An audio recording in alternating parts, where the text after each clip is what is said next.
노년 스스로 건강관리. 안녕하세요. 손녀가 알려주는 시니어 삶에 도움되는 정보 손녀TV입니다. 오늘의 사연입니다. 노인 인구 비율이 높아지면서 사회 문제로 대두되고 있는 노년층 고독사.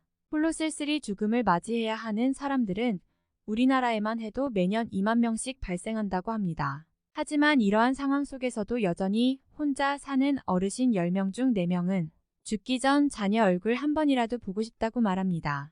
현재 코로나19 사태로 인해 가족 간 왕래가 어려워지면서 더욱 고립감을 느끼는 경우가 많다고 하는데요. 그렇다면 노년의 건강관리 어떻게 해야 할까요? 만약 나도 독거노인이라고 생각된다면 오늘 알려드린 내용을 참고해 지금부터라도 자신의 건강 상태를 확인하고 꾸준히 관리하시길 바랍니다. 노인이 건강하게 살기 위해서는 여러 가지 방법이 있습니다. 예를 들어 균형 잡힌 식사를 하고 적절한 운동을 하며 스트레스를 받지 않는 것입니다. 그러나 일상생활에서 이렇게 하기란 쉽지 않죠. 그래서 국가 및 지방자치단체 차원에서 노인들의 건강관리를 해주기도 하는데요. 대표적인 사업이 바로 보건소 방문 건강관리 사업입니다. 그 이유는 간단합니다. 병원 진료만으로는 어르신들의 질병 예방이나 치료 효과가 높지 않기 때문입니다. 실제로 고혈압, 당뇨병 같은 만성질 환자들은 합병증 발생 위험이 높아 정기검진 외에도 혈압, 혈당 측정치를 수시로 체크해야 합니다. 그런데 대부분의 환자들이 스스로 혈당 수치를 알고 있지 못한 경우가 많습니다. 또한 약 복용 시간을 놓치거나 중복 처방받는 사례도 흔합니다. 이를 방지하기 위해 필요한 것이 지속적인 가정 방문 서비스입니다. 그리고 현재 우리나라 국민 중 65세 이상 고령 인구 비율은 13.1%로 앞으로도 계속 증가할 전망인데요.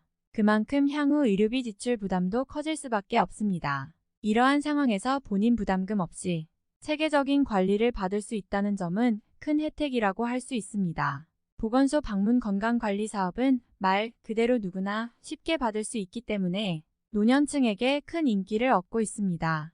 그 이유는 먼저 정부 차원에서 추진되는 사업이기 때문에 전국 어디서나 동일한 서비스를 받을 수 있고 별도의 가입 절차 없이 이용 가능하다는 점 덕분입니다. 그러나 보건소는 기초자치단체장이 설치 운영하도록 하고 있어 보건소마다 진료 범위, 내용, 비용 등이 조금씩 다를 수 있기 때문에 방문 전 주소지 관할 보건소에 문의하여야 합니다.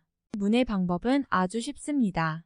예를 들어 내가 살고 있는 거주지가 청주시 상당구이면 청주 상당보건소 번호를 검색 후 전화로 문의하면 됩니다. 이때 방문 건강관리사업 해당 지역 주민이고 건강관리 서비스 이용이 어려운 만 65세 이상 노인, 기초생활보장수급자, 차상위 계층 등 누구나 신청 가능하며 간호사 및 영양사, 운동지도사 등 전문 인력이 직접 집으로 찾아가 건강상담부터 운동처방까지 맞춤형 프로그램을 제공받을 수 있습니다. 노년이 건강하고 행복할 권리 우리 누구에게나 있습니다. 다만 아직 많은 분들이 이런 사실을 잘 모르고 있거나 알아도 주저하곤 합니다. 그런 분들께 알려드리고 싶습니다. 이제 더 이상 망설이지 말고 가까운 보건소에 문을 두드려 보세요. 오늘의 이야기가 도움이 되셨다면 구독하시고 더 알찬 시니어 소식 받아보세요. 감사합니다.